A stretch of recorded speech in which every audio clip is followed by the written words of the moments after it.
Hussein from BGK Entertainment, age 25, standing 5 feet 7 inches tall, also 58 kilograms even. Tonight wearing black shorts with a yellow trim, the current IBF Pan Pacific champion and former IBO Super Featherweight champion of the world, ranked #1 in Australia, #1 in the Commonwealth, and #4 in the IBF, fighting out of Greenacre, Sydney, New South Wales. Please welcome the Prince of Pain, the Master of Disaster, the Doctor of the Sweet Science, and too hot to trot, the charismatic enigma. 31 fights, 30 wins, 18 mile weight, a knockout. Please welcome Billy the Kid.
I started boxing at the age of 12 a few years back, and what happened was I was playing rugby league for a club called Bosco Bulldogs, and one day the trainer there just pulled out a set of mitts and some gloves, and I had to go. And he told me at that time, he goes, mate, you got some fast hands, you should consider boxing. And being at school, we were like the only ethnic family in that area. You're talking about predominant Australian people, and we were like a family of 5 or 6, and it was constant getting picked on every single day. I remember waking up in the morning and thinking, oh my God, I gotta go to school again. I'm just looking for an excuse, anything to get out of going to school. So I decided that boxing was going to be a way to help me protect myself in school as well and help me get through. And now I look back, and a lot of these people that used to pick on me and that, and now become like very big fans of mine, and always sending me messages saying, we're so proud of you and all that, and you got through it. And I look back and I don't hold any remorse against them. It's just that you're growing up in an area, you look different, and people always pick on the person that looks different. Well, the first fight that I actually had was at Bankstown PCYC, and I can remember it because my little brother actually fights as well, and he had his first fight there. And I was 13 years old, and the person who actually trained the kid that I fought is now my current trainer, Billy Hussein. First met Billy the Kid Deeb, got him back. He would have been at least 12 years old, so 13 years ago maybe, at Belmore PCYC. I was one of the trainers at the gym. Billy walked into the gym to spar. I think back then he was training at a Sutherland PCYC, and seen a young Lebanese kid coming through the gym, and obviously there was a lot of Lebanese kids at Belmore, but to come from Sutherland, it was pretty odd because I thought we had all the Lebanese kids at Belmore. But seen a young kid who wanted to come down and spar, and didn't take much notice of him, to be honest, because I had my own fighters and I knew some of the fighters were in his division. I lost on points on that night, and I remember being really, really hurt to have lost, but it was good because it taught me a lot. And you lose and you win in the amateurs, and it doesn't really matter because it's all experience. But yeah, my first fight was a loss, but we got through it. Being at that age, I remember crying and wanting to get back in the ring as fast as possible to win a fight, because it's hard to start a sport and start as a loser. I beg to differ. I thought that I won the fight, but we're not going to get into that. Billy was pretty cheeky, very confident very, very, very super confident. And it's a lot of the kids that I trained weren't as confident as he was. They were probably better boxers at that time of their age, like when they were novices.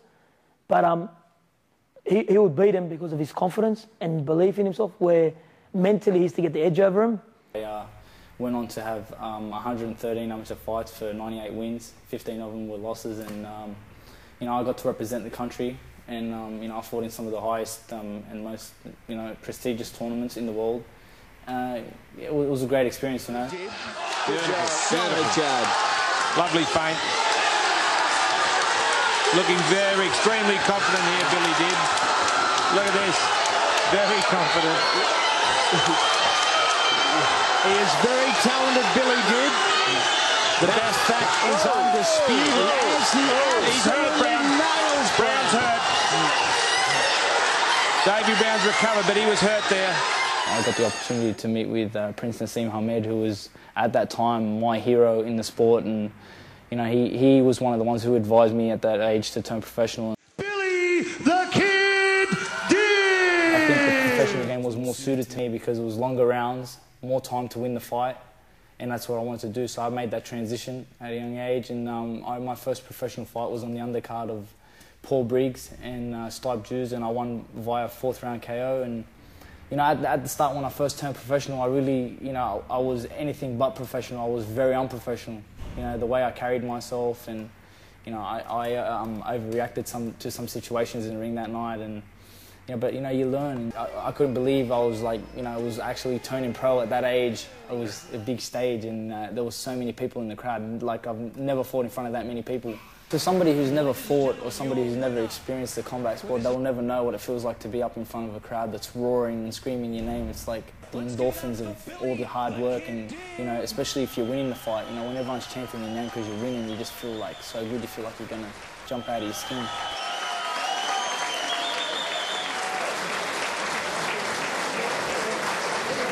Great victory to Billy Dibb, a tough victory. I've been one of the lucky fighters in the world of boxing who has been involved with a lot of the high caliber athletes in boxing. You know, I've shared time with people like Prince Nassim, Arturo Gatti, Shane Mosley, Oscar De La Hoya, Bernard Hopkins, and a lot of other, like, you know, fighters who were up there and who achieved a lot. Billy the Kid, since the first time we saw him, he impressed us. He has all the natural talent in the world. In the near future, we see him as world champion and world champion for many years to come. Billy the Kid, they don't get any more colorful than he does. Like I said, he's very marketable.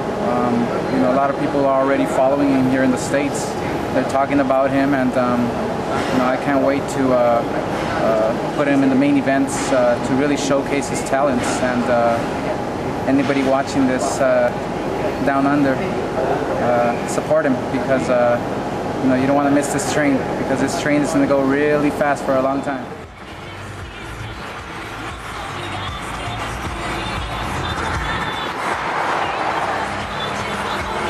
Puerto Rico! Puerto Rico! Puerto Rico!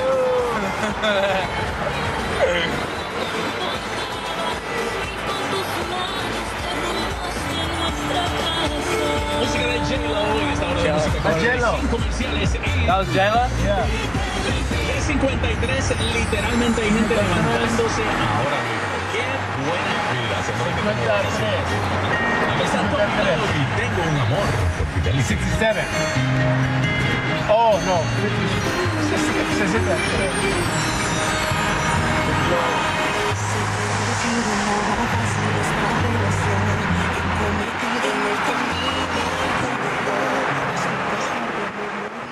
They set the bar, but I think my mistake at that time when I first, you know, met these guys was that I thought that these guys were going to be there no matter what happened, you know, and I started thinking that, you know, these guys would be there to help me. But in boxing, it's one-on-one combat, you know, and I learned that on the night when I fought for the world title in Newcastle, that doesn't matter who you got ringside. I remember Costa Zoo being there, Shane Mosley being there, but you know, in such a difficult fight, the only person that was going to get through it was me.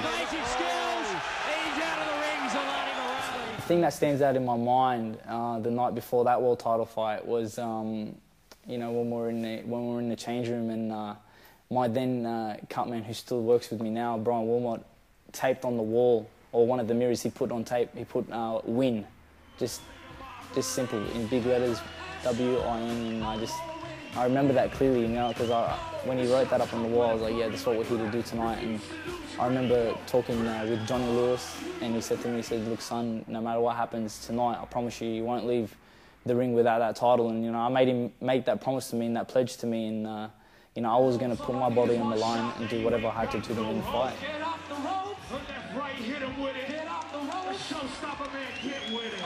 When you fight for the world title, it's a progress thing. You know, you have to fight certain fights. You have to move up the ratings, and you know, sometimes opportunities just present themselves, and that's what happened at this particular moment. The fight presented itself, and Anthony Mundine, who's a great friend of mine, you know, decided that he would promote the fight on his undercard, and he gave me the opportunity to fight for it on his show, and you know, we went out there and we did what we had to do and won the fight. And I guess you know, even though the IBO world title is not one of the most elite titles, at the time when I won it, you know, people like Manny Pacquiao and the Klitschko brothers held them, and so, you know, it was a good moment when I won that world title. It was a relief, like, you know, I had finally arrived on the world stage. I felt like, you know, I had achieved what I set out to do. Undefeated in 20 fights, 11 by way of knockout, Billy the Kid Dibb. Took that on the gloves, but it was still solid. From O'Reilly, the left. Back with the good call, Paul. Just like that. Not a clean one, but good left top. Billy Dibb evades it well, then comes back with a right, and a great right to the stomach. Beautiful head movement by Billy Dibb. Good Billy This is world-class defensive movement. Billy Dibb by far his best round. He didn't like that. It is, but he fights out of it. Billy aggresses now. Billy looking more composed. O'Reilly on the ropes, low, little bit low, and good uppercuts. The left and then the right. Good countering left hook. Great left. Billy Dibb got him with a beautiful left. Good left hand, but he copped a couple before it. This is a championship fight. He goes for the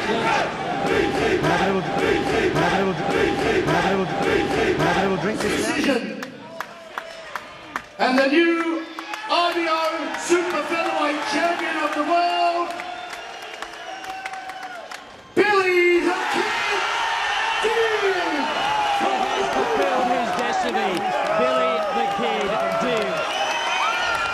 He can't believe it, but the local fans here can. 114 to 113, and the judge from Thailand saw it 116 to 112, and that is the victory, unanimous. Following the win at Newcastle, you know, I was offered a fight against the current WBO world champion at that time, whose name was Stephen Levino, and I think his record was something like 35 wins with 1 defeat and 1 loss. You know, it was an opportunity that I took, you know, on 5 weeks' notice, you know, believing that I could win the fight, and this would be my opportunity to become a 2-division world champion. I just won the IBO Super Featherweight World title, and I was getting the chance to fight for the WBO Featherweight title, which making the weight wasn't, you know, a big issue or anything like that. But, you know, I remember that night at Atlantic City, you know, that was where I suffered my first defeat, and, you know, it wasn't a fight that I was embarrassed in or, you know, totally outclassed. It was a fight that I had lost on close points decision.